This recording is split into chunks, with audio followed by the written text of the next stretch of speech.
मुंबई 1/9/93। ये शहर अभी बाबरी मस्जिद विवाद और उसके बाद के दंगों से उबर रहा था। शहर की गलियां, बाजार और सबर्ब्स अभी भी तनाव और डर के माहौल में थे। लोग किसी भी छोटी घटना को लेकर सतर्क रहते थे। यही माहौल दाऊद इब्राहिम और उसके नेटवर्क के लिए परफेक्ट था। उन्होंने तय किया कि इस सिटी को ऐसे प्रभावित किया जाए कि लोग और अथॉरिटीज दोनों ही डर और कंफ्यूजन में रहें। टारगेट्स केयरफुली सिलेक्ट किए गए थे। मार्केट एरियाज जैसे जवेरी बाजार, क्रॉफर्ड मार्केट, फाइनेंशियल हब्स जैसे बॉम्बे स्टॉक एक्सचेंज और लक्जरी होटल्स जैसे ओबेरॉय ट्राइडेंट, प्लाजा, सेंटर को निशाना बनाया गया। उनके पास हर लोकेशन के लिए अलग एक्सप्लोसिव्स, अलग टाइमिंग और अलग एस्केप प्लान था। प्लानर्स चाहते थे कि हर ब्लास्ट मैक्सिमम डैमेज करे और पैनिक सिटी वाइड फैल जाए। टाइगर मेमोन और याकूब मेमोन की भूमिका क्रिटिकल थी। टाइगर मेमोन ने ओवरऑल प्लानिंग और कोऑर्डिनेशन संभाला, जबकि याकूब मेमोन ने एक्सप्लोसिव्स और लॉजिस्टिक्स की जिम्मेदारी ली। इनके एसोसिएट्स ने बॉम्ब मेकिंग लैब्स सेट किए और स्मगलिंग राउट्स आइडेंटिफाई किए। एक्सप्लोसिव्स के लिए केमिकल सप्लायर्स से सीक्रेट डील्स की गई। बॉम्ब्स को मेटिकुलसली प्रिपेयर किया गया ताकि टाइमिंग और इंपैक्ट परफेक्ट हो। कम्युनिकेशन पूरी तरह क्लैंडेस्टिन थी। टेलीफोन और कॉरियर्स के माध्यम से इंफॉर्मेशन ट्रांसफर की गई। कोई भी पब्लिक या पुलिस अथॉरिटी इस ऑपरेशन के बारे में अवेयर नहीं थी। ये योजना इतनी सीक्रेट थी कि पहले किसी को शक तक नहीं हुआ। सिटी के इतिहास में यह पहला बड़ा कोऑर्डिनेटेड मल्टी लोकेशन अटैक था। मुंबई जैसी डेंसली पॉपुलेटेड सिटी में इतनी प्रिसिशन के साथ ब्लास्ट्स करना अनप्रेसिडेंटेड था। प्लानर्स ने यह भी कैलकुलेट किया कि पुलिस रिस्पॉन्स, एम्बुलेंस रिस्पॉन्स और हॉस्पिटल कैपेसिटी कितनी होगी। प्लानिंग में सिविलियन साइकोलॉजी का भी ध्यान रखा गया। क्राउड पैनिक, एस्केप राउट्स और केओस को मैक्सिमाइज करने के लिए स्ट्रीट्स, नैरो लेन्स और क्राउडेड मार्केट्स को टारगेट्स में शामिल किया गया। एक्सप्लोसिव्स की सोर्सिंग भी इंटरनेशनल थी। कुछ chemicals smuggled from across India and Pakistan थे। बॉम्ब मेकिंग के लिए स्किल्ड इंडिविजुअल्स को ट्रेन किया गया। रिकॉनाइसेंस और टेस्ट रन्स सीक्रेटली किए गए। प्लानर्स ने एस्केप राउट्स और सेफ हाउसेज आइडेंटिफाई किए। हर एसोसिएट के पास अपना रोल था। कुछ ब्लास्ट प्लेसमेंट के लिए रिस्पॉन्सिबल थे, कुछ टाइमिंग सिंक्रोनाइजेशन के लिए और कुछ कम्युनिकेशन के लिए। सिटी में सिक्योरिटी और इंटेलिजेंस एजेंसीज पूरी तरह अनप्रिपेयर्ड थी। लोकल पुलिस को केवल रूटीन कंप्लेंट्स और माइनर कम्युनल इंसिडेंट्स का पता था, लेकिन किसी को भी अंदाजा नहीं था कि ये एक massive city wide terror attack होने वाला है। इस प्लानिंग फेज में इकोनॉमिक, सोशल और साइकोलॉजिकल इंपैक्ट्स की पूरी कैलकुलेशन की गई थी। प्लानर्स चाहते थे कि ब्लास्ट सिर्फ डिस्ट्रक्शन ना करें, बल्कि फियर, मिसट्रस्ट और टेंशन फैलाएं। सिविलियंस अनअवेयर थे कि उनके जीवन के लिए सबसे खतरनाक 12 मार्च 1993 होने वाला है।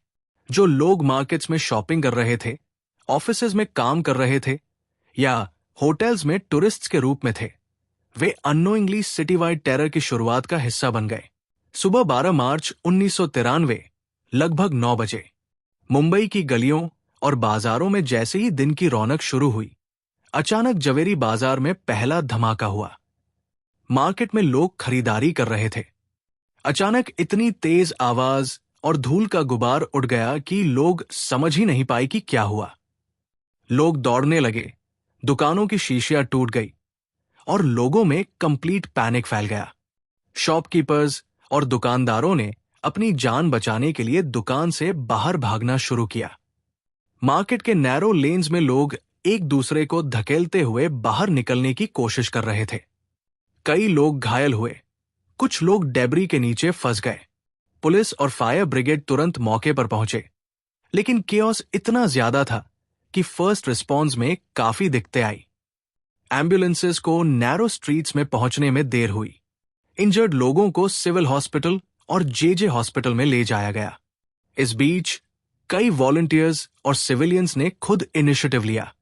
उन्होंने इंजर्ड लोगों को उठाया, उन्हें सुरक्षित जगह पर ले गए और पुलिस को गाइड किया कि कौन से रास्ते सेफ है। कुछ लोगों ने खुद अपने शॉपकीपर्स और नेबर्स की मदद की। लगभग उसी समय अंधेरी और वाइल पार्ले में भी ब्लास्ट्स हुए। वहां रेजिडेंशियल एरियाज और कमर्शियल जोन्स दोनों प्रभावित हुए। पुलिस के लिए यह समझना मुश्किल था कि यह सिंगल ब्लास्ट है या city wide coordinated attack. Panic पूरे सिटी में फैल गया।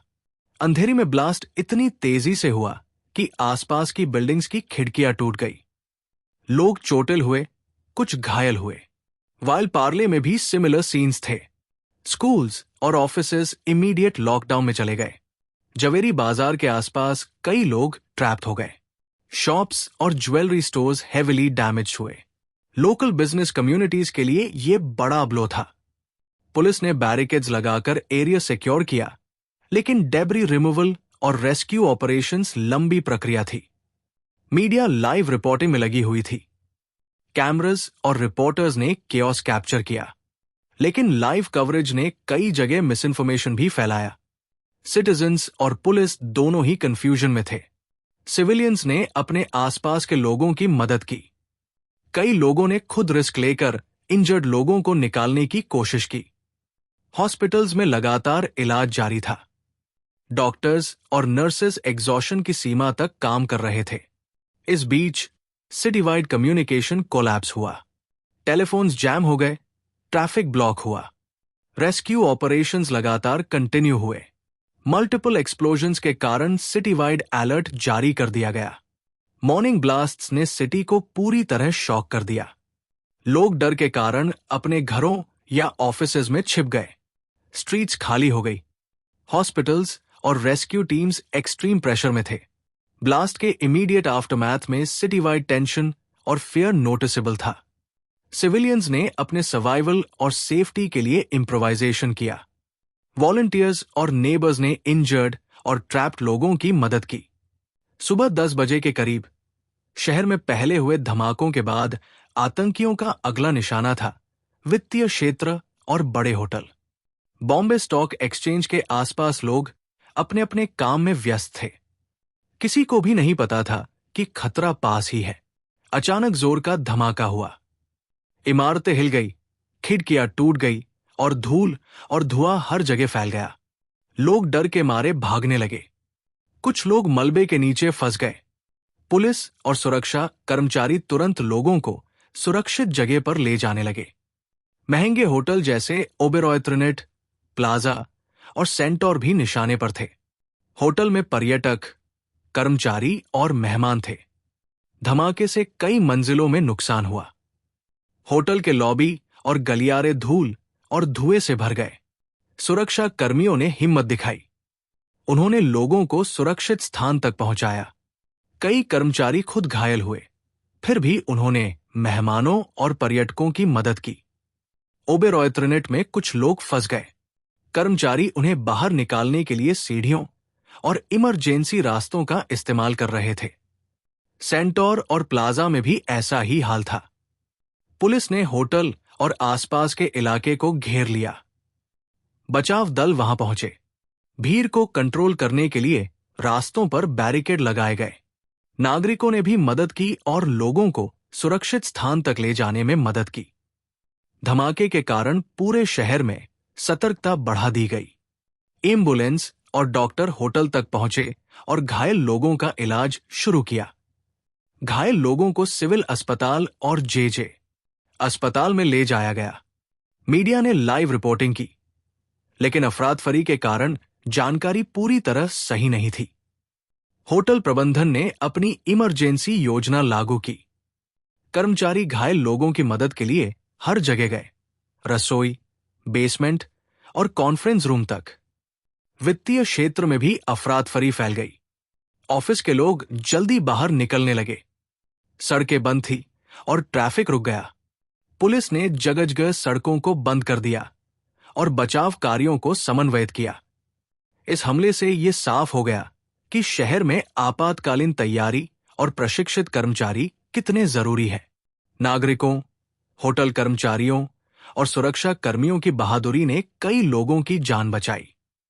धमाके के बाद होटल और प्रशासन ने सुरक्षा बढ़ाई और भविष्य के लिए आपातकालीन अभ्यास शुरू किए। कई लोगों ने खुद खतरा उठाकर दूसरों की मदद की। सुबह के 10 बजे से दोपहर तक मुंबई के कई हिस्सों में धमाके होते रहे।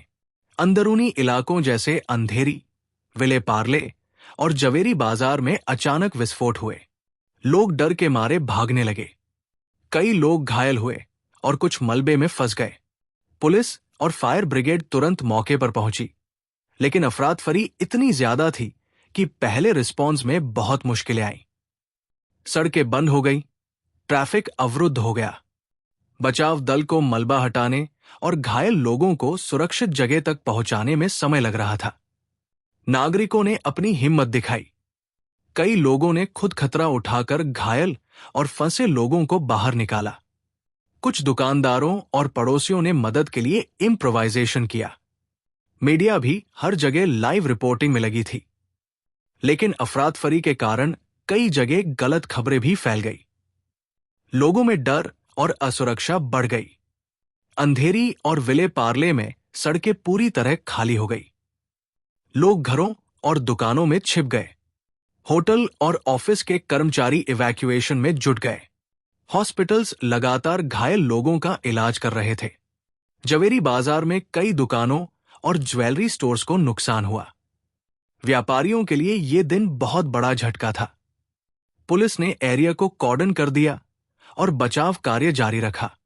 शहर के कई हिस्सों में लगातार धमाके होने से सिटी वाइड अलर्ट जारी कर दिया गया। रेस्क्यू टीम्स को हर जगह कोऑर्डिनेट करना मुश्किल हो रहा था। इस पूरे समय में नागरिकों, पुलिस और वॉलंटियर्स की बहादुरी और धैर्य ने कई लोगों की जान बचाई। लोगों ने एक दूसरे की मदद की और घायल लोगों को अस्पताल पहुंचाया। धमाकों के कारण शहर का आम जीवन पूरी तरह ठप हो गया।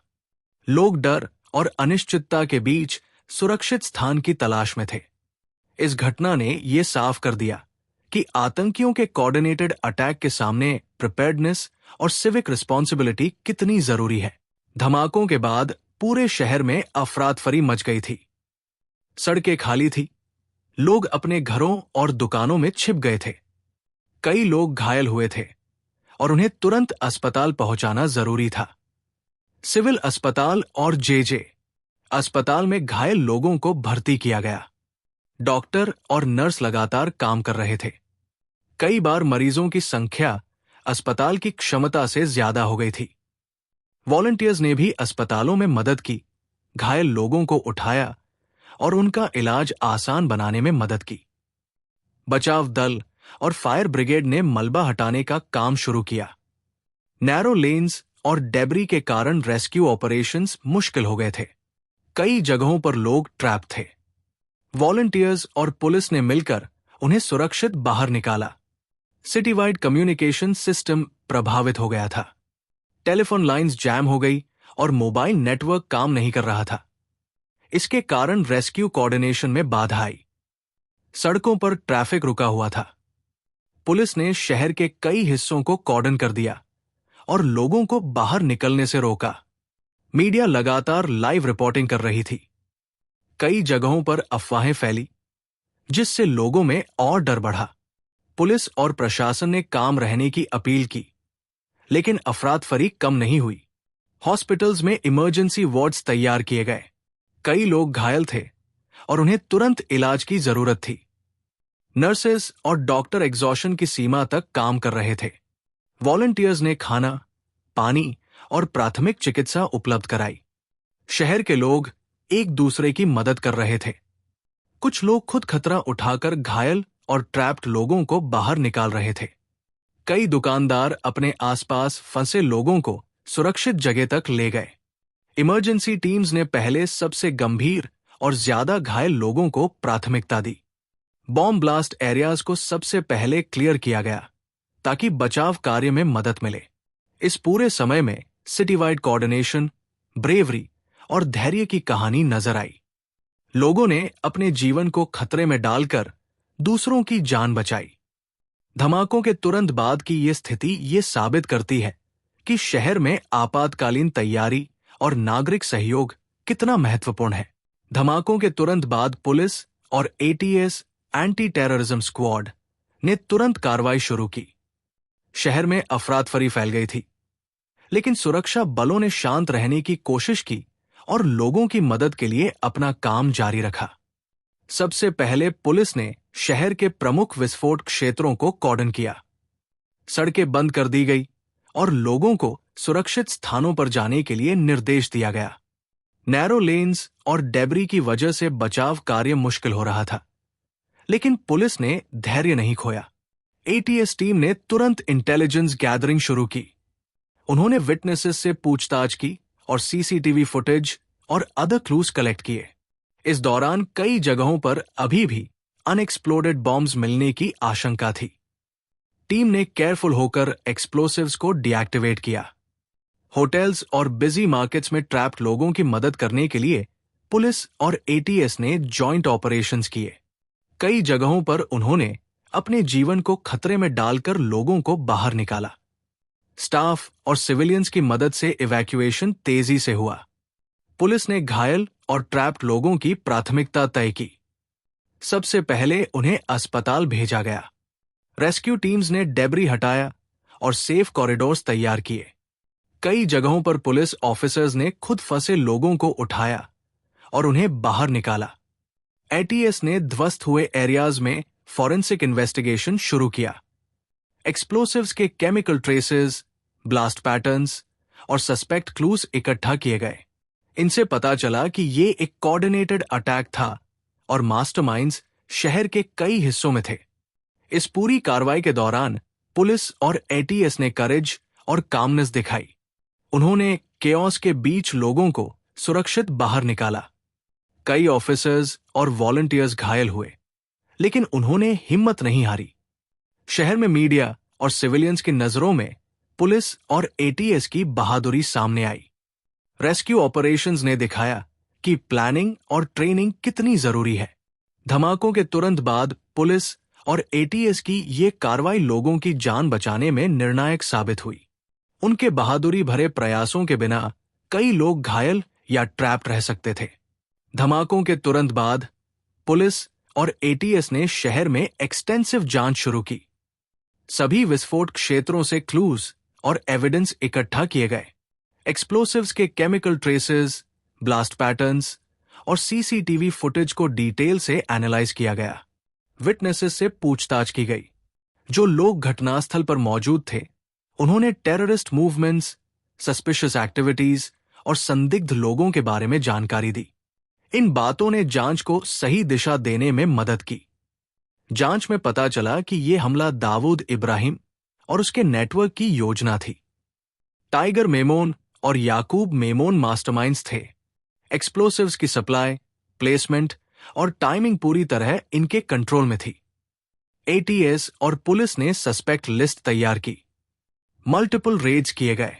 बॉम्ब मेकिंग लैब्स और सेफ हाउसेस को खोजा गया।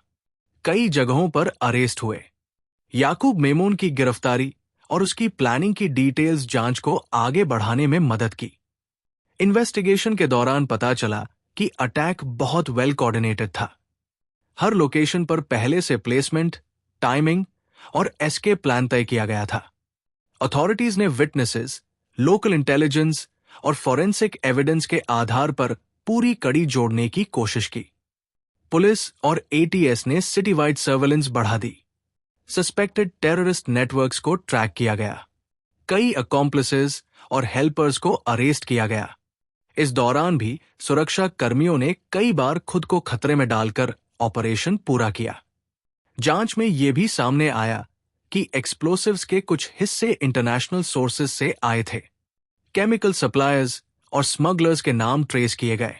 एविडेंस और कन्फेशंस के आधार पर मास्टरमाइंड्स की कहानी सामने आई। याकूब मेमोन के अरेस्ट और कन्फेशन ने पूरी साजिश को अनरैवल करने में मदद की। शहर और देश के लिए यह जांच बहुत महत्वपूर्ण थी। इसके बिना परपेट्रेटर्स को पकड़ा नहीं जा सकता था।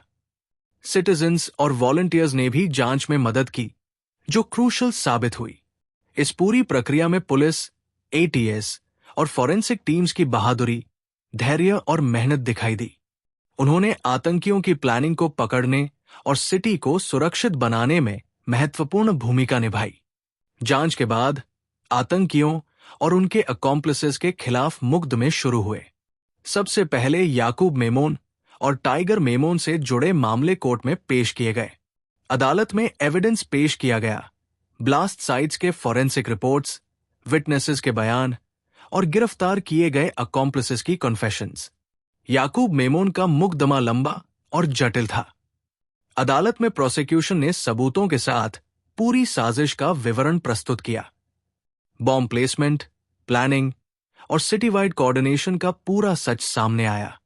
डिफेंस की तरफ से याकूब मेमोन ने अपने इन्वॉल्वमेंट को कम दिखाने की कोशिश की, लेकिन फॉरेंसिक एविडेंस, फोन रिकॉर्ड्स और अकॉम्प्लिसेस के बयान के कारण अदालत ने प्रोसिक्यूशन के पक्ष को मजबूत माना। टाइगर मेमोन और अन्य मास्टरमाइंड्स जो फरार थे, उनके खिलाफ भी ट्रायल्स और केस शुरू किए गए। कई अकॉम्प्लिसेस ने अदालत में कन्फेशन दी, जिससे पूरा नेटवर्क अनरैवल हुआ। इस दौरान सिटी वाइड सिक्योरिटी और विटनेस प्रोटेक्शन पर भी ध्यान रखा गया। कोर्ट रूम्स और सराउंडिंग एरियाज में स्ट्रिक्ट सिक्योरिटी मेजर्स लागू किए गए। अदालत ने कई लोगों को दोषी करार दिया। याकूब मेमोन को डेथ सेंटेंस मिला। अन्य अकॉम्प्लिसेस को उम्र कैद और अलग अलग सजाएं दी गई। ट्रायल्स ने यह भी दिखाया कि कोऑर्डिनेटेड टेररिस्ट अटैक्स के खिलाफ कानूनी प्रक्रिया लंबी और जटिल होती है। मुकदमों के दौरान मीडिया और जनता की नजरें अदालत पर थी। लोगों ने अदालत के फैसलों को क्लोजली फॉलो किया। यह सिटी और देश के लिए एक बड़ा सिग्नल था कि आतंकवाद के खिलाफ कानून और न्याय व्यवस्था पूरी तरह सक्रिय है। ट्रायल्स ने विक्टिम्स और उनके परिवारों को न्याय दिलाने में मदद की। साथ ही सिटी वाइड सेफ्टी और लॉ एनफोर्समेंट की क्रेडिबिलिटी भी साबित हुई। इस पूरी कानूनी प्रक्रिया ने यह दिखाया कि आतंकियों के खिलाफ इन्वेस्टिगेशन, अरेस्ट्स और ट्रायल्स एक लंबी, सावधान और ऑर्गेनाइज्ड प्रक्रिया है। सिटीजन्स, लॉ एनफोर्समेंट और जुडिशरी की मेहनत से ही सिटी और देश को सुरक्षित रखा जा सकता है। धमाकों के बाद शहर धीरे धीरे अपने सामान्य जीवन की ओर लौटने लगा, लेकिन अफरातफरी और डर अभी भी लोगों के दिमाग में था। व्यापार और आम जीवन प्रभावित हुए थे। दुकानदारों और व्यापारियों ने नुकसान की भरपाई शुरू की। हॉस्पिटल्स में घायल लोगों का इलाज चल रहा था। डॉक्टर्स और नर्सेज ने दिन रात मेहनत की। वॉलंटियर्स ने खाने, पानी और प्राथमिक चिकित्सा उपलब्ध कराई। कई लोग खुद खतरा उठाकर घायल और ट्रैप्ड लोगों की मदद करने आए। सिविलियंस ने भी हिम्मत दिखाई। कई लोगों ने खुद मलबे हटाया, लोगों को बाहर निकाला और सुरक्षित जगह तक पहुंचाया। यह दिखाता है कि सिटी में एकजुटता और मदद की भावना कितनी मजबूत थी। शहर में मेमोरियल्स बनाए गए। धमाकों में मारे गए लोगों की याद में लोग आते और श्रद्धांजलि देते। सर्वाइवर्स और उनके परिवारों की कहानियां इंस्पायर करती है। कई लोग अपनी पर्सनल ट्रेजेडीज के बावजूद दूसरों की मदद कर रहे थे। शहर की रिकवरी में पुलिस, प्रशासन और नागरिकों ने मिलकर काम किया। स्ट्रीट्स को साफ किया गया, डैमेज्ड बिल्डिंग्स की मरम्मत हुई और सुरक्षा उपाय मजबूत किए गए। स्कूल्स और ऑफिसेज फिर से खोले गए। मीडिया ने भी सिटी की रिकवरी और नागरिकों की स्टोरीज हाईलाइट की। लोग ये जानना चाहते थे कि शहर कैसे मजबूत हो रहा है और लोग कैसे अपनी जिंदगी वापस पा रहे थे। इस पूरी प्रक्रिया में यह साफ हुआ कि आतंक के बाद भी लोग एकजुट हो सकते हैं। सिटीजन्स की हिम्मत, रेजिलियंस और कम्युनिटी सपोर्ट ने शहर को जल्दी रिकवर करने में मदद की। शहर ने यह भी सीखा कि इमरजेंसी प्रिपेयर्डनेस, वॉलंटियर्स की भूमिका और ट्रेन स्टाफ कितने महत्वपूर्ण हैं। लोगों ने यह अनुभव किया कि संकट में एक दूसरे की मदद करना ही सबसे बड़ी ताकत है। 1993 के मुंबई धमाकों ने शहर और देश को हिलाकर रख दिया था। इतने बड़े और कोऑर्डिनेटेड हमले के बाद यह स्पष्ट हो गया कि आतंकवाद किसी भी समय, किसी भी जगह हो सकता है। इस घटना ने हमें कई महत्वपूर्ण सबक सिखाए। पहला, तत्काल प्रतिक्रिया और सुरक्षा बलों की तैयारी कितनी जरूरी है। पुलिस, एटीएस और सुरक्षा कर्मियों की बहादुरी ने कई जानें बचाई। दूसरा, नागरिकों की जागरूकता और मदद भी उतनी ही महत्वपूर्ण थी। लोगों ने एक दूसरे की मदद की, घायल और ट्रैप्ड लोगों को बाहर निकाला और अस्पतालों में सहयोग किया। तीसरा, आपातकालीन योजना और ट्रेनिंग जीवन बचाने में निर्णायक होती है। होटल्स, ऑफिसेज और क्राउडेड एरियाज में ट्रेन स्टाफ ने कई लोगों की जान बचाई। चौथा, सिटी वाइड कोऑर्डिनेशन और कम्युनिकेशन की अहमियत समझ में आई। इमरजेंसी सर्विसेज, वॉलंटियर्स और प्रशासन के बीच सही तालमेल सिटी को सुरक्षित रखने में मदद करता है। शहर ने धीरे धीरे नॉर्मल लाइफ की ओर कदम बढ़ाया। मेमोरियल्स बनाए गए, विक्टिम्स और सर्वाइवर्स की स्टोरीज सामने आई। जनता ने यह महसूस किया कि मुश्किल समय में यूनिटी और म्यूचुअल सपोर्ट ही सबसे बड़ी ताकत है।